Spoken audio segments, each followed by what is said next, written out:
Hi friends, చేనేత వస్త్రాలను కొనండి. చేనేత కార్మికులకు చేయూతనివ్వండి.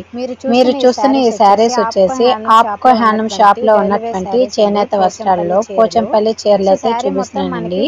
మనకి రెండు పక్కల కూడా పోచంపల్లి డిజైన్ అయితే వస్తుంది. శారీ మొత్తం మనకి ప్లేన్ అయితే వస్తుందండి. వీటిలో కలర్స్ కూడా అవైలబుల్ గా ఉన్నాయి. వీటి కాస్ట్ వచ్చేసి 1425 రూపాయలు అయితే పడుతుందండి. సో ప్రైస్ వచ్చేసి 1047 రూపాయలు అయితే పడుతుంది. ఎవరికైనా ఇంట్రెస్ట్ ఉండి నచ్చితే పైన కనిపిస్తున్న వాట్సాప్ నెంబర్కి మెసేజ్ చేయండి. ఈ వీడియో మీకు నచ్చినట్లయితే లైక్ చేయండి ఫ్రెండ్స్. Thank you.